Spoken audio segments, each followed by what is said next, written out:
हाँ जी दोस्तों, तो welcome back. My name is Neeraj Sharma.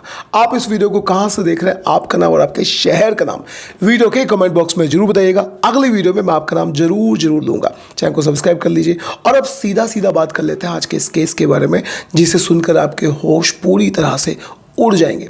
तो मैं नीरज शर्मा इस केस की पूरी डिटेल्स के लिए आपको लेकर चलता हूं बंगाल में। बंगाल की राजधानी से पूरे 17 किलोमीटर दूर एक जिला जिसका नाम है हुगली। उसी हुगली जिला में एक जगह पड़ती है उत्तरपाड़ा।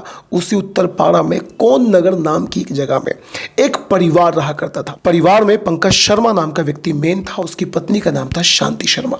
उनका एक छोटा सा 8 साल का बच्चा भी था जिसका नाम था श्रेयांश, जो 4th क्लास का एक स्टूडेंट था। इन तीनों की लाइफ में सब कुछ बहुत अच्छा चल रहा था, लेकिन फिर 18 फरवरी की शाम को इनकी लाइफ पूरी तरह से बदल जाती है। कुछ लोगों ने इनके घर के आसपास से बहुत ज़्यादा चिल्लाने की आवाज़ें सुनी थी।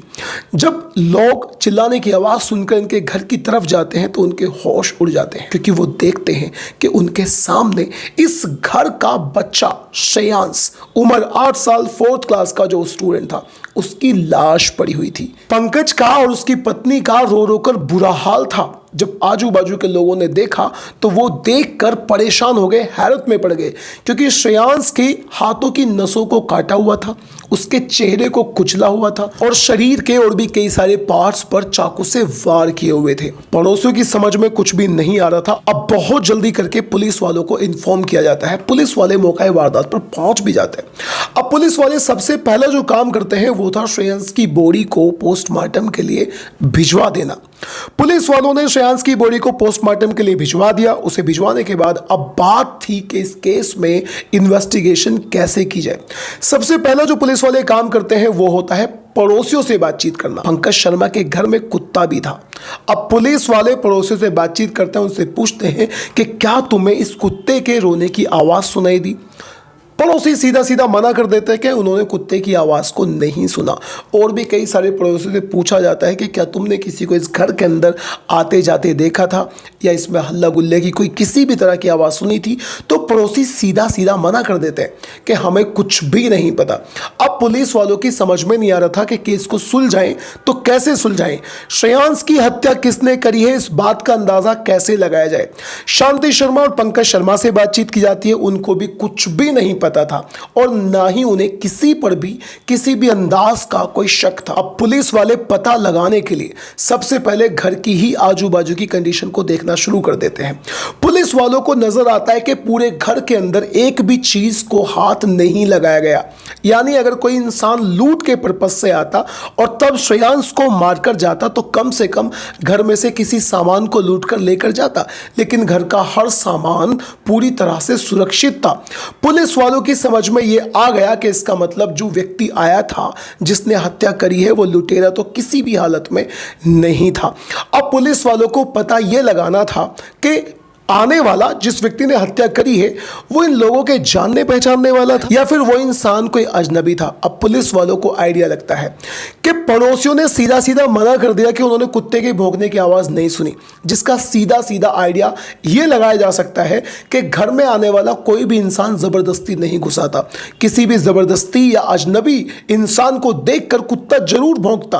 अब पुलिस वाले अपनी इस छानबीन को आगे बढ़ाते हैं और फिर कुछ दिन के बाद एक व्यक्ति पुलिस वालों को फोन करके बताता है कि मेरे घर में लगे हुए कैमरे को आप एक बार आके चेक कर लीजिए, अगर आपको हो सकता है कि कोई क्लू वहां से मिल जाए। अब पुलिस वाले सीधा उसके घर जाते हैं और उसके कैमरास को छानने की कोशिश करते हैं। जब पुलिस वाले सीसीटीवी कैमरा को छानते हैं तो उन्हें बहुत देर तक कोई भी व्यक्ति शक के दायरे में नजर नहीं आता, लेकिन फिर उन्हें नजर आती है एक औरत जो उस रोड से श्रेयांश यानी पंकज शर्मा के घर की तरफ जाती तो है, लेकिन उसे आने में बहुत लंबा समय लगता है। लेकिन उसके चेहरे पर मास्क लगा हुआ था। पुलिस वालों का माथा पूरी तरह से इस औरत को देखकर ठनक जाता है। अब पुलिस वाले सीधा मन बना लेते हैं कि हमें इस औरत से बातचीत करनी है। तो उस औरत के बारे में पता लगाया जाता है। नाम था इशरत और वो कोलकाता के ही वाटगंज की रहने वाली थी। पुलिस वालों ने इशरत के बारे में जब आगे चल के पता चलाया तो पता चला कि जो इशरत है वो शांता शर्मा की सहेली है और उसका पंकज शर्मा शांता शर्मा के घर में बहुत ज्यादा आना जाना है।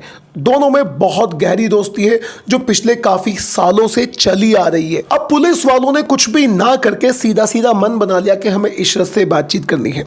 अब सबसे पहले पुलिस वालों ने इशरत के फोन की डिटेल्स को निकालना शुरू कर दिया, फोन की कॉल डिटेल्स को निकालना शुरू कर दिया। पुलिस वालों ने फोन की कॉल डिटेल्स को निकलवाना शुरू करा तो पता चला कि घटना वाले दिन 2 बजे तक उसका जो फोन था वो सीधा सीधा वाटगंज में ही दिखा रहा था, यानी इशरत की लोकेशन वाटगंज में ही थी। लेकिन उसके तुरंत बाद पूरे 6 घंटे के लिए उसका जो फोन था वो स्विच ऑफ हो जाता है। 6 घंटे के लिए स्विच ऑफ होता है और शाम के 8 बजे दोबारा से उसका फोन ऑन हो जाता है, वो भी वाटगंज में ही। अब पुलिस वालों को पूरी तरह से शक हो गया कि हो ना हो इन 6 घंटे के अंदर अंदर इशरत ने शांता शर्मा के घर में जाकर श्रेयांश की हत्या कर डाली। अब पुलिस वाले सीधा सीधा इशरत से सख्ती से बातचीत करते हैं और उससे पूछते हैं कि सच्चाई क्या है, पूरी तरह से बता दो। और दोस्तों उसके बाद एक ऐसा चौंकाने वाला खुलासा होता है जिसके बारे में कभी किसी ने उम्मीद भी नहीं करी होगी। जब लोगों को सोशल मीडिया के माध्यम से इस बात का पता चला तो हर इंसान हैरत में पड़ गया। वो बताती है कि उसी ने श्रेयांश की हत्या करी है।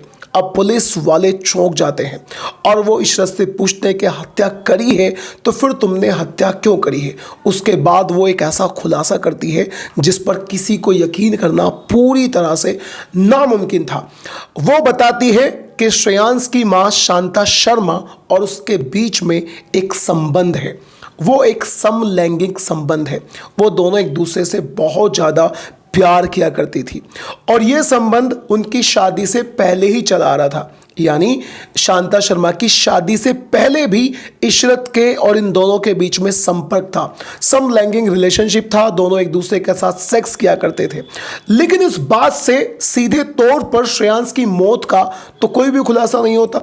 अब पुलिस वाले जब सख्ती से बातचीत करते हैं तो इशरत पूरी तरह से टूट जाती है और वो बताती है कि अब से कुछ दिन पहले इसी संबंध की वजह से वो दोनों एक दूसरे के साथ बिस्तर पर संबंध बना रही थी और वो नग्न अवस्था में थी, उनके शरीर पर एक भी कपड़ा नहीं था। तुरंत वहां पर श्रेयांश की एंट्री हो जाती है। उस मासूम श्रेयांश को कुछ भी नहीं पता था कि उनकी माँ और इस औरत के बीच में क्या चल रहा है और उसने उन दोनों को उस हालत में देख लिया था, जिसके बाद में शांता शर्मा और इशरत दोनों को बहुत ज़्यादा डर लगने लगा था। उन्हें यह डर लगने लगा था कि कल को अगर श्रेयांश ने किसी को बता दिया तो पूरे समाज में उनकी बेइज्जती हो जाएगी, उनकी थूथू हो जाएगी और वो कहीं भी मुंह दिखाने के लायक नहीं बचेंगी। अब इसी बात को ध्यान में रखते हुए इशरत शांता शर्मा से बोलती है कि इस बच्चे को रास्ते से हटा देते हैं, वरना हमारी बहुत ज़्यादा बेइज्जती हो जाएगी अगर इसने किसी के सामने अपना मुंह खोल दिया। जरा सोचकर देखिएगा दोस्तों, यहाँ पर शांता शर्मा का बेटा था श्रेयांश, 8 साल की उम्र, 4th क्लास में पढ़ा करता था और शांता शर्मा अपने ही बेटे को मारने के लिए तैयार हो जाती है और अपने ही बेटे को मारने के लिए 18 फरवरी के दिन को चुना जाता है। 18 फरवरी के दिन में मौका पाकर ये दोनों श्रेयांश पर हमला कर देती हैं। सबसे पहले उसके सर को दीवार में मारा जाता है, उसके बाद उसको उस पर टेबल से हमला किया जाता है, टेबल से उसके चेहरे को कुचलने की कोशिश की जाती है, यहाँ तक कि उसके हाथ की नस को काट दिया जाता है, दिमाग में ये रखते हुए कि ज़्यादा से ज़्यादा खून बहेगा और इसकी खून बहने की वजह से मृत्यु हो जाएगी, वो मर जाएगा। और इस तरह से उसके हाथ की नस काट दी जाती है, चेहरे पर कई सारे चाकू से हमला किया जाता है और शरीर के बाकी पार्ट्स पर भी चाकू से हमला किया जाता है और ये दोनों उसकी हत्या कर डालती हैं। जब पंकज शर्मा से बातचीत की जाती है तो पंकज शर्मा भी इसी बात का खुलासा करता है। वो बताता है कि मुझे पता था कि शांता का और इशरत का दोनों का एक दूसरे से समलैंगिक संबंध था, लेकिन मैंने कभी ये नहीं सोचा था कि ये संबंध यहाँ तक आ जाएगा कि ये दोनों मिलकर मेरे बेटे को ही मार डालेंगे। अब दोस्तों, एक झूठी शान के लिए एक मां ने अपने बेटे को गवा दिया।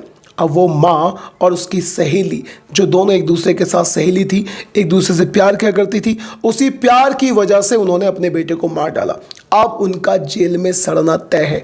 आप क्या कहना चाहते हैं इस तरह के केसेस के बारे में? यहाँ पर मेन गलती किसकी थी? क्या श्रेयांश की कोई गलती थी? आप मुझे कमेंट बॉक्स में जरूर बताइएगा आप क्या कहना चाहते हैं इस तरह के केसेस के बारे में।